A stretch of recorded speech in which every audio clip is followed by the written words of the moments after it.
In 13th spot came the LibTech Box Scratcher.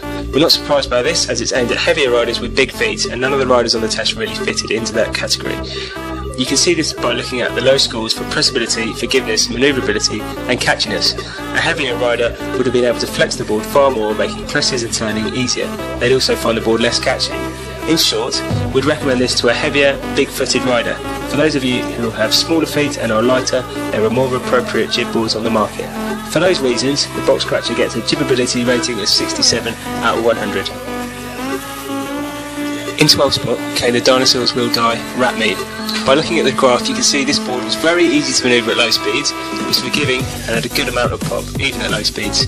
Unfortunately, although the edges had been taken down, they were still a little sketchy, and due to the soft nature of the rocker combined with a short nose and tail, our testers tended to go over the nose or tail on presses, but this is something that you get used to if you bought the board.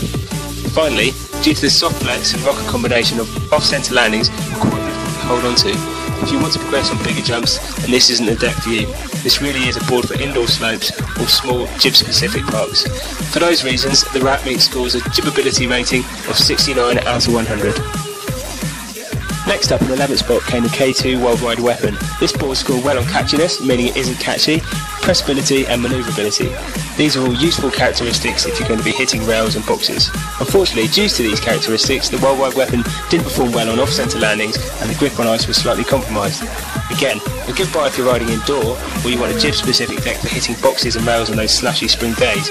But if you're going to be using this board elsewhere on the mountain, you may want something with bigger kahunas. For those reasons, the K2 Worldwide Weapon scored a respectable jibability rating of 70 out of 100. In 10th spot came the Artec Pop Rocker. In fairness, the Pop Rocker was a great all-rounder, but its flex meant that it was aimed at those more advanced riders that hit bigger kickers and rails at Mach 10. You can see on the graph that it excelled on characteristics like pop, manoeuvrability and compensating for off-centre landings. Nevertheless, it was not as pressable or forgiving as a lot of the other boards that we tested, hence the flex rating was a comparatively high 5.5 out of 10. If you're a strong rider and you want a board that will give you added confidence on bigger jumps but still allow you to jib around and manoeuvre at low speeds, this could be the board for you. For heavier riders, this could be perfect for jibbing. For those reasons, the Pop Rocker scored a jibability rating of 71 out of 100. In 9th spot came the Signal Park. This board is entirely focused on rails and low-speed jibs. As you can see on the graph, it scored very highly on catchiness, pressability, forgiveness and manoeuvrability, which is due mainly to its ridiculously soft flex of 1.5 out of 10. The park is incredibly easy and forgiving to ride and will allow you to get very tech on rails and boxes, but if you're looking for a board to hit jumps, pipe and cover up the rest of the mountain, then look elsewhere. Poor grip, pop and an inability to hold off-centre landings means that this board really is a one-trick pony. For those reasons, the Signal Park scores a jibability rating of 72 out of 100.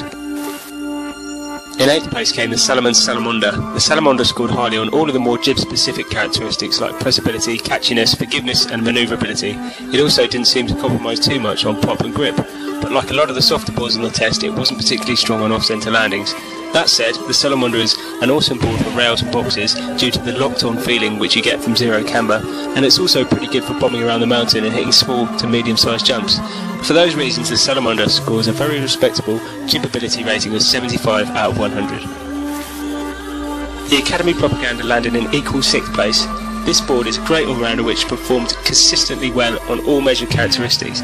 The only characteristic it failed to get above 74 was grip, but then again we are comparing it to boards with magnet traction. The Propaganda really does deal with everything in the park very well. It has a smooth but poppy flex, and although it is a little bit firmer than some of the other jib-specific decks, it is still easy to press and manoeuvre. If you're looking for a park deck that excels at jibbing and you're not interested in magnet traction, then the Propaganda is on the money. The Propaganda scored a jibability rating of 76 out of 100. Also in 6th place was the DC PBJ. The PBJ scored consistently well across the board, but like the Propaganda, couldn't compete on grip with those boards with magnet traction. Our testers found it very poppy and easy to press, and once locked into a board slide they found it 100% catch-free. If you're looking for a board to jib the whole mountain, then the PBJ is a great buy. If you're going to hit big jumps all the time, you might want something a little firmer and grippier, providing you're not torso and hog mode. Also, if you ride an icy resort or a lot of pipe, then it might be worth looking at boards that have a stronger grip. Nevertheless, the PBJ scored a decent score of 76 out of 100 for jibability. In equal 4th spot came the LibTech Skate Banana. The iconic Skate Banana was much softer than all of our testers imagined it would be. which meant that it was very easy to press. Surprisingly, this didn't compromise Escape Banana's grip, as it was the only board to score a perfect 100 on the test. This is thanks to the magnet traction and side cut combination. The rocker profile seemed to really loosen up the ride and meant that the Escape Banana was forgiving and manoeuvrable, but then again pop was slightly compromised along the strength on off-centre landings. All in all, a great board that can be jibbed literally anywhere. If you live close to a really cold and icy resort or want to ride a softer, jibbier deck, then the Escape Banana is a banger. Escape Banana scored a jibbability rating of 79 out of 100. The Salomon Drift rocker also landed in 4th spot. The general consensus among the testers was that this was more of a kicker and park deck than an out-and-out jib-specific deck. It scored highly for grip, thanks to the equaliser side cut, pop, pressability, strength on off-centre landings and catchiness, but all of the testers agreed that it was a little too stiff and unresponsive at low speed to be the king of the jib. If you're looking for more of a park deck that can still press and glide along boxes with the best of them, then the Drift Rocker really could suit you down to the ground. But because it isn't quite as forgiving as some of the other decks, it scores 79 out of 100 for jibbability. The Canoe Pop Pickle crept into 3rd spot. Like all boards with the magnet traction and rocker combination, it had great grip, which didn't make the board catchy on rails at all. Our testers even felt that it was 100% catch-free. The Pop Pickle was also very manoeuvrable and pressable thanks to its soft torsional flex, magnet traction, the rocker profile, which really loosened it up, and the asymmetric side cut along the heel edge.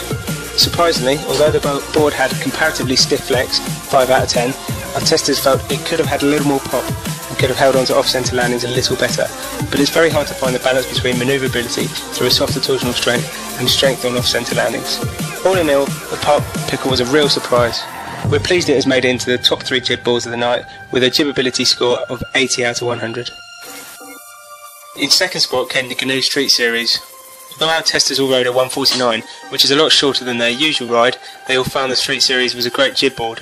Again, grip, manoeuvrability and catchiness were all top performers. Having magnetic traction allows you to dull down your edges without really compromising grip. The Street Series performed very similarly to the Park Pickle, but was slightly stronger on off-centre landings and had better pop, which is surprising when you consider it was a few centimetres shorter. All in all, the name Street Series is a little misleading because our testers would have been happy to take this board pretty much anywhere on the mountain. If you're looking to downsize to a shorter jib board but don't want to compromise grip or stability, then this could be an inspired purchase. The Street Series gets a jibbability score of 81. This year's winner of the coveted King of Jib was a late entry, the Never Summer Evo. Unlike the majority of other jib boards, it scored consistently well across all board characteristics. Its lowest score was 76. The RC, rocker and camber technology, allowed the Evo to be forgiving, pressable and manoeuvrable at low speeds but remain grippy on ice, poppy and solid on landings. This is a great board for all aspects of park riding and has the ability to adapt to any kind of freestyle riding. If you want a board that will allow you to progress every aspect of your riding, no matter what your ability, get yourself down to the Never Summer dealer and take the King for a spin. The Evo scores a whopping 83 out of 100 for jibbability and takes the crown.